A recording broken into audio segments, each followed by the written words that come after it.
Aqui, vamos voltar aqui para o nosso tema, o que nós estávamos aqui focado, porque além dessa questão aí do PPS internacional, quais os objetivos desse planejamento, qual é o foco, o que tem que ser feito, dê aí o passo a passo aí para que as pessoas possam, né, já criar aí as suas próprias ideias para que a estratégia você coloque em prática, porque a estratégia tem que ser feita por quem entende. Sim, exatamente. Jorge, a primeira coisa é parar para entender os objetivos, é o que você falou. Qual que é o seu objetivo? Existem famílias que já fazem as doações em vida. Toma, esse imóvel é seu, esse dinheiro é seu, esse aqui é seu, e não querem deixar isso para depois. Mas existem famílias que têm negócios que são familiares. E fica difícil, às vezes, dividir um negócio empresarial. Alguns imóveis que sejam para renda, locação, por exemplo, não tem como dividir esse imóvel. Então você precisa entender qual o seu objetivo. Olhar para dentro de casa e entender o seguinte: qual é o perfil dos meus filhos, dos meus sucessores? Eu tenho filhos, eu tenho sucessores, quem são? Qual que é o perfil deles? O que eles vão fazer com esse patrimônio? O que eu desejo que eles façam com esse patrimônio após a minha morte? Entender o seu cenário, observar o cenário. Depois disso, entender as opções que você tem. E não tirem da mesa as opções com veículos societários internacionais, como nós falamos, offshores, LLCs, testamentos, PIC, veículos, né, para especificamente investimentos. Não tirem essas opções da mesa. As holdings brasileiras são importantes? São importantes e podem ser úteis em muitos casos, não em todos, em muitos casos. Mas quando eu consigo conectar estruturas internacionais que estejam em jurisdições mais seguras, mais estáveis, e conectar com a holding brasileira, porque eu não posso tirar o imóvel de lá, o imóvel está lá no Brasil. Mas a propriedade dele não precisa estar no Brasil. Quem vai ser sócio da minha holding não vai ser obrigatoriamente as minhas pessoas físicas brasileiras. Eu, a minha esposa, as minhas filhas. Não. Nós podemos ter uma offshore, por exemplo. Essa offshore é proprietária de uma companhia operacional aqui, né? Aqui, eu estou falando aqui porque nós estamos aqui nos Estados Unidos. Porque nós estamos aqui. Figura de linguagem. Né? Uma company, uma LLC, por exemplo, e esta companhia pode ser proprietária das cotas da holding. É uma estrutura, por exemplo. Isso. Simples, objetiva, não é muito caro e gera muita segurança jurídica. Muita segurança jurídica. René, e quais são os veículos societários mais comuns? Os mais comuns são exatamente esses. A holding brasileira, ou mais de uma holding, né? A gente fala em holdings operacionais, holdings patrimoniais e, dependendo do tamanho do patrimônio, em fundos também, fundos de investimentos fechados, exclusivos, como FIP, como FII, como FIDIC, depende da operação. Isso tudo gera muito ganho, muita otimização tributária e muita eficiência tributária. E o que nós já falamos aqui, offshores e as LLC, são os mais comuns, né? Especialmente quando a gente fala em imóveis. Investir em imóveis, e aí você pode dar uma aula pra gente, né? Investir em imóveis aqui, e eu sou suspeito em falar, porque além de um parceiro de negócios, além de amigo, eu sou cliente da casa, né? Então, eu sou um fã desse tipo de investimento, desde que seja bem estruturado e bem pensado. Exatamente. Nem todo investimento imobiliário aqui nos Estados Unidos é bom. Exatamente. Nem todo investimento aqui é bom para o seu objetivo. É isso aí. O meu objetivo é diferente de outras pessoas. É isso aí. O meu é de mais longo prazo. É isso aí. Existem pessoas que têm o tempo já tem o tempo contra elas. Eu ainda tenho tempo, dentro do meu ponto de vista, eu ainda tenho tempo. Mas investimento ele precisa ser adequado ao seu perfil, ao seu momento e aos seus objetivos. E até pegando um gancho nessa estruturação aí, nesses pontos aí das LLCs, isso é tão comum que os próprios americanos é o que mais eles usam. Os americanos, eles usam as LLC é como escudo. É para não nada chegar na pessoa física dele. Lembrando que aqui a gente vive num país da indenização. Sim. Então, sim. tudo eles usam as LLC como escudo. Sim. Então, é um ponto bem interessante. Sim. E Renner, como estruturar, você na tua visão, você já tem negócios aqui, você, enfim, já tem estrutura aqui, como é que se faz isso corretamente? Como é que dá esse passo de forma correta? Na visão aí, não só do Renner, advogado, contador, empresário, mas do Renner brasileiro. Sim. Olha só, o Renner brasileiro pensa assim.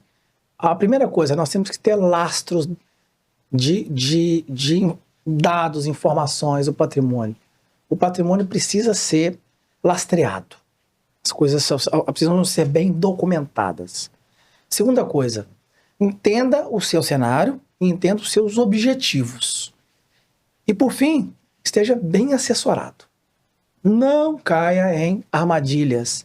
Não compre sonhos de internet. Não compre aquelas fórmulas mágicas. Não existe fórmula mágica. Não existe. Isso eu sempre digo. Existe o caminho adequado e melhor, mas fórmula mágica não existe. Esteja bem assessorado. Aquele barato que sai caro, não entra. Esteja muito bem assessorado por um bom contador, um bom advogado e um bom assessor de investimentos, que sejam imobiliários ou financeiros e por aí vai. Além disso, uma boa gestão de riscos, tá, Jorge? Se puder unir o combo todo como somos nós, tá perfeito. Exatamente. Exatamente. A gente opera em parceria exatamente por isso, né, Jorge? Isso porque aí. aqui nós temos uma solução completa. É isso então, aí. eu falo que é muito mais do que uma parceria, é uma aliança estratégica. É isso aí. Nós estamos operando aqui junto com vocês, R. Fonseca Capital. É já isso está aí. aqui a pleno vapor. Exatamente. Né? Depois nós vamos divulgar mais aí. Exatamente. Dessa parceria estratégica. Exatamente por isso, ou porque você precisa ter um olhar, uma visão sistêmica. Não é só adquirir um imóvel. Se você adquirir um imóvel, pessoa física aqui, e morre, o seu imposto vai ser absurdo. Exatamente. O risco é absurdo, a tributação é absurda. Então, é uma estrutura que você tem que pensar. Eu vou comprar um imóvel, por exemplo? Vou. Como é que eu vou mandar esse dinheiro? Como é que esse dinheiro vai chegar lá? Como é que eu vou declarar a saída dele no Brasil? Eu vou colocar isso numa companhia americana ou na minha pessoa física americana? E por aí vai. Né? Exatamente. E tem E, Rene, como o PPS internacional pode mitigar riscos relativos ao cenário político e econômico no Brasil hoje? Sim. Porque a gente sabe que o país está em ebulição política, é ano eleitoral, então, enfim, é todo um cenário atípico quando se está em ano de eleição, né? Sim. Assim, é muito simples, Jorge. Se eu tenho uma companhia que não pertence ao Brasil, que não está sujeita às leis brasileiras, essa companhia está protegida dessa ebulição jurídica que nós estamos vivendo hoje no Brasil. Aliás, há muitos anos. Uhum. E creio que ainda vamos piorar o cenário ainda. Infelizmente, o cenário não é animador, é desafiador. Desafiador. Então, se eu tenho uma estrutura societária que não está sujeita à norma brasileira, eu tenho uma proteção muito maior. Se eu tenho investimentos financeiros em outro país, o meu dinheiro está protegido. Se eu tenho imóvel em outro país, o meu investimento está, sim, protegido. Lógico que é muito difícil, às vezes, a gente abrir mão de tudo, não é o país que se mora, que se vive. Isso. Mas, aos poucos, é importante ir olhando para isso. Nem pode, porque eu sempre digo, a palavra de ordem é diversificar. Isso. Diversificar, e se pode fazer isso em segurança, por que não fazer? Exatamente, exatamente. É um caminho que eu acho que não tem volta. Brasil, hoje a gente vê muita saída fiscal para Paraguai, saída fiscal para Uruguai. A gente ainda tem uma certa resistência em função de quê? Da insegurança política desses países. Às vezes a tributação da renda é menor nesses países. Sim, lógico, não tem dúvida disso. Mas é mais ou menos a mesma insegurança jurídica e política. A gente vê questões ligadas à perda de bens, né? A gente vê a questão, até assuntos brasileiros agora, ligados a ideias de não haver herança mais, o Estado ficar com a sua herança. Isso é só uma ideia que passou por lá, não é uma lei, não é um projeto. Mas existia essa ideia. E se isso virar realidade? A gente está vendo cada coisa acontecer que eu nunca acreditei que fossem acontecer no Brasil. Nunca aconteceu. O cenário jurídico, né, o nosso poder judiciário, são cada decisões, são coisas que a gente nunca imaginou viver e está vivendo. Então já não estou duvidando de muita coisa mais, viu, Jorge? E, Renner, eu vou compartilhar com você o que eu ouço de muitos clientes. E muitos clientes que lá atrás, isso eu estou falando de anos, eu falei isso aí que você está falando, porque isso eu aprendi com meu pai. E eles achavam que enfim, não aconteceria, que era coisas que eu estava aí, vamos dizer, colocando... Criando mitos, isso, né? Ou algum tipo de falácia.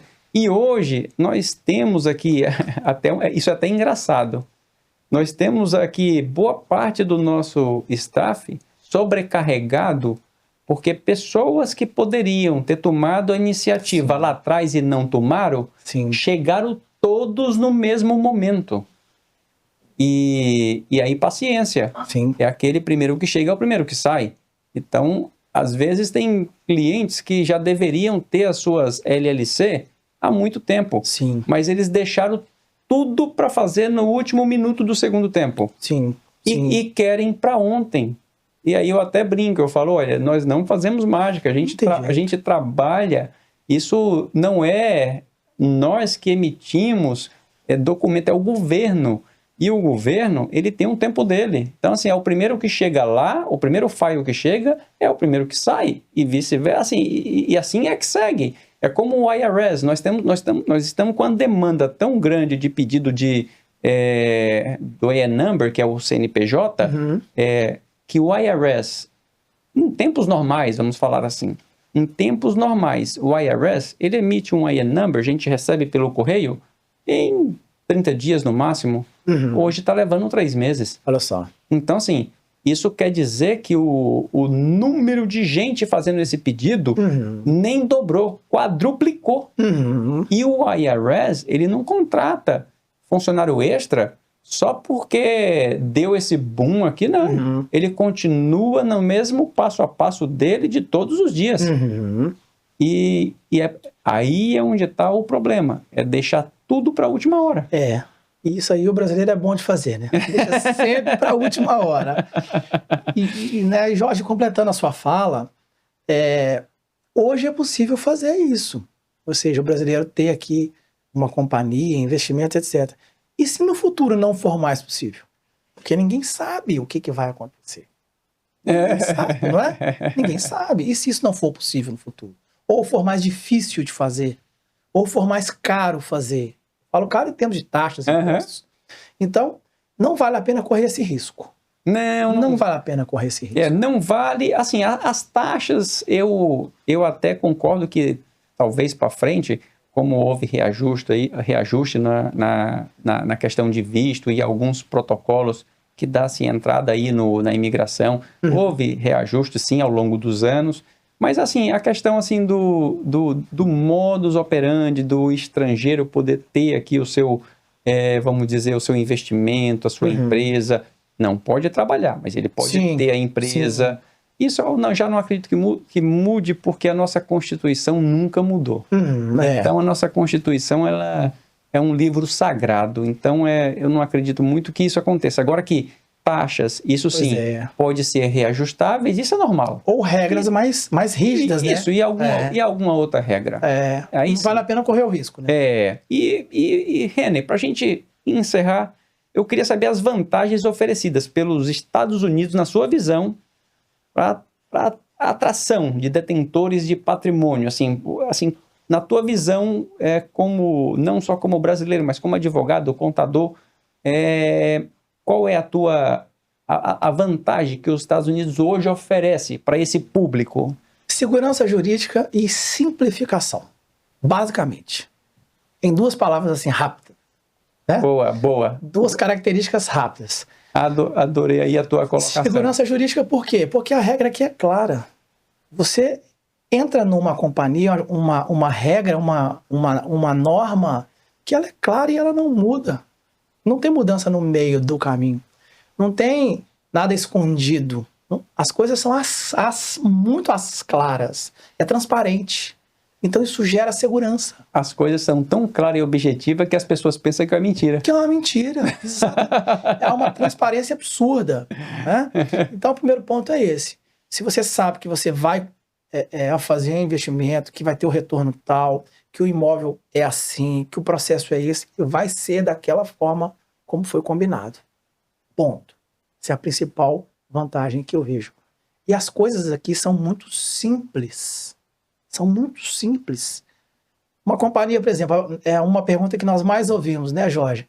Qual o KNAI? Qual a atividade que eu vou colocar na minha companhia LLC? Qualquer uma que seja lícita. Qualquer uma que esteja abaixo da lei. Abaixo da lei. Ou seja, é simples. Não tem aquela burocracia toda, que não pode aquilo, que tem que fazer aquilo, mais uma taxa ali, mais não sei o... Não existe isso. Não. Né? E há uma justiça muito grande nas coisas.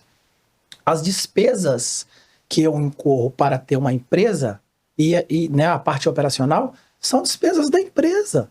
Uhum. São dedutíveis. Da empresa. São dedutíveis e de forma muito clara.